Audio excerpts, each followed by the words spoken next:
Olá, boa noite. Agora vai. Então, meninas, hoje é a aula final do desafio da comunicação.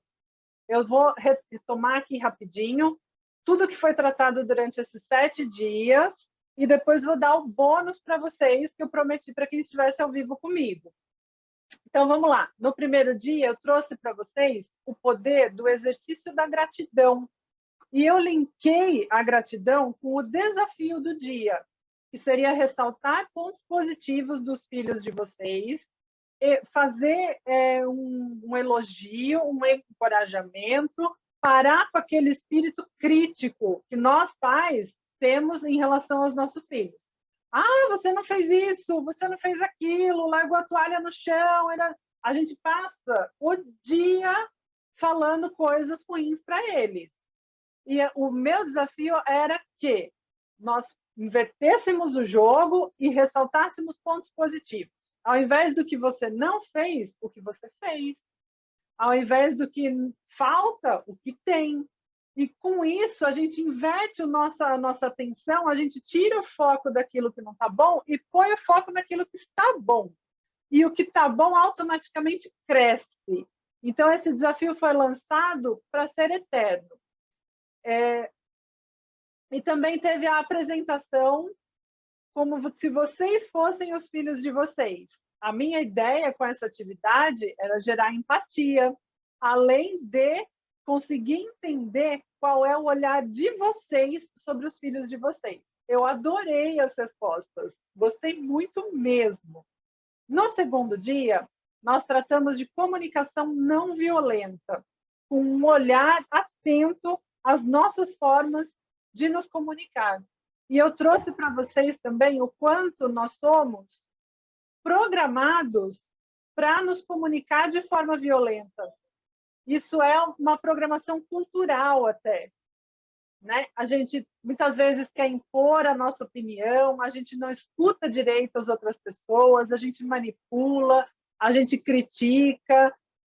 E eu trouxe formas da gente inverter o jogo, fazer isso com os nossos filhos. O dia 3 foi um complemento do dia 2, que foi a comunicação não violenta. E aí eu trouxe a questão da escutativa, de ouvir com o coração, ouvir com presença. O quanto isso é importante, não é mesmo? Eu duvido que quando a gente esteja falando com os nossos chefes, a gente esteja falando assim, pode falar, espera só um pouquinho, pode falar. Não, eu estou ouvindo. Mas com os nossos filhos a gente faz isso. E aí a gente não gosta que eles façam isso quando a gente está falando. Só que eles seguem o nosso exemplo. Eles não seguem o que a gente fala, eles seguem exatamente o que a gente faz. Eu cheguei a me assustar algumas vezes de ver os meus filhos fazendo coisas que eu faço, ou falando coisas que eu falo sem nem perceber. E como eles fazem a função de espelhos da nossa alma, é lógico que eles trazem as coisas para as quais nós temos que olhar. E isso dói. E é aí que surgem os conflitos nesse relacionamento pais e filhos. Então, eu trouxe a escuta ativa, a diferença entre elogio e encorajamento, quanto é importante encorajar e não só elogiar, e também a questão do e no lugar do mas, que isso é treinamento. Eu tive até um feedback muito interessante de vocês em relação a isso, eu gostei, fiquei feliz, porque quando a gente troca, a gente valida os sentimentos. Se a gente fala, vem jantar, não quero, eu estou brincando. Eu sei que você está brincando, mas agora é hora de jantar. A gente não está validando os sentimentos, a gente não está reconhecendo o que aquela criança está trazendo para nós, a gente está ignorando. E a gente fala, tá bom que você quer brincar, mas eu não me importo, agora é hora de jantar. Quando a gente fala, eu sei que você quer brincar e agora é hora de jantar, a criança se sente compreendida, se sente entendida. E aos poucos, também não é mágica, não é de um dia para o outro, mas aos poucos, conforme nós vamos agindo assim, isso se torna mágico, porque a criança entende que ela está sendo respeitada e que ela vai fazer aquilo que nós estamos pedindo naquele momento, porque ela foi entendida, ela foi acolhida. E aí também eu falei en passant no áudio o assim que, mas aqui eu quero ressaltar a importância do assim que. Nesse exemplo, eu sei que é mais legal brincar do que jantar. E agora é hora de jantar, eu ainda dei o exemplo. Você pode dizer, assim que você terminar, você volta a brincar. E por que o assim que é importante? Porque ele não se torna uma condição. Não é se você jantar, você volta a brincar. É assim que. Então, assim, fazendo isso aqui, você vai. Não é se você fizer, você vai. Porque o se ensina a criança a trocar, né? Ela vai começar a negociar, ela vai ver, isso aqui é importante para minha mãe. Então, se eu não fizer, o que será que eu consigo? E isso não é legal da gente ensinar nossos filhos, né? Eles vão aprender a manipular, a negociar. Então, assim que é mais efetivo. No dia 4, eu trouxe o quadro dos objetivos equivocados, que faz parte deste livro, da doutora Jane Nelson, que é Disciplina Positiva, que é o livro base de toda a disciplina positiva. Eles têm vários outros, mas o base é esse. E os outros não saem muito do que esse livro traz, são só nuances para idades específicas. Esse quadro dos objetivos equivocados, ele traz uma forma de nós, pais, identificarmos a crença por trás do comportamento desafiador através do que nós estamos sentindo. E essa é uma carta na manga muito poderosa, porque é só a gente olhar naquela coluna que fala o nosso sentimento, nos concentrarmos no que estamos sentindo naquele momento, para entendermos toda a crença por trás daquele comportamento. E o próprio quadro traz o passo a passo de ação, o que também é muito interessante. É um presentão que eu dei para vocês. No dia 5, eu falei sobre a ordem de nascimento e a briga entre irmãos. E aqui, de novo, teve uma participante do desafio que me deu o seguinte retorno.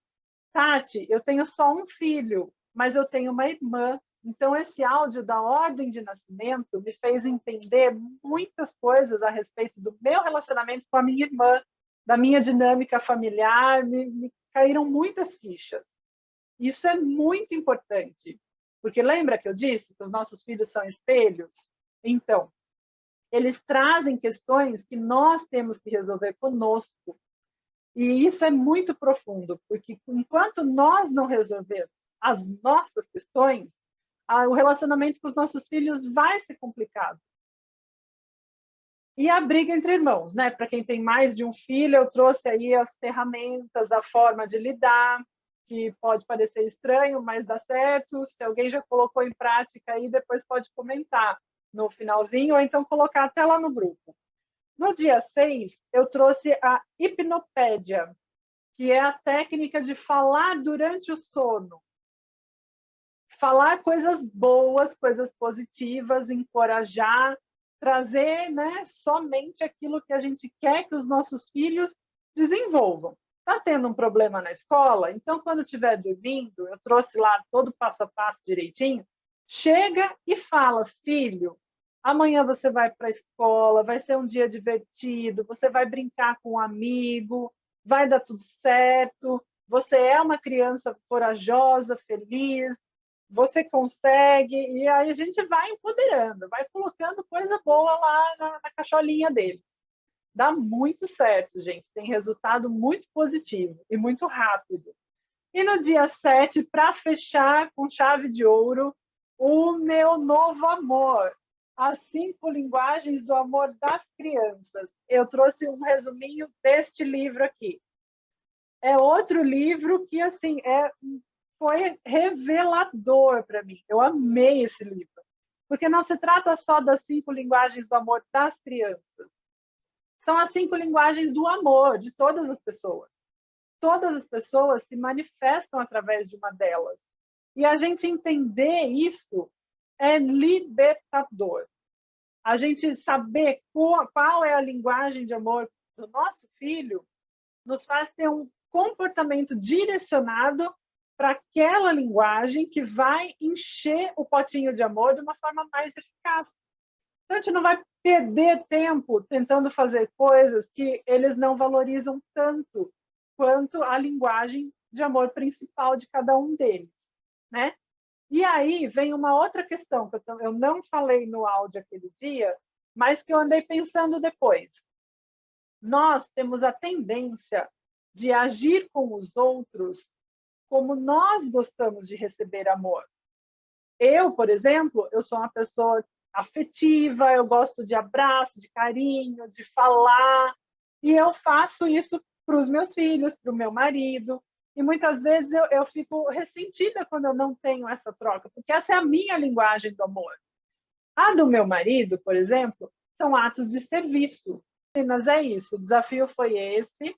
Eu tive alguns feedbacks muito positivos, fiquei muito feliz, e agora eu quero fazer uma técnica com vocês, que é o bônus que eu prometi para quem estivesse ao vivo comigo.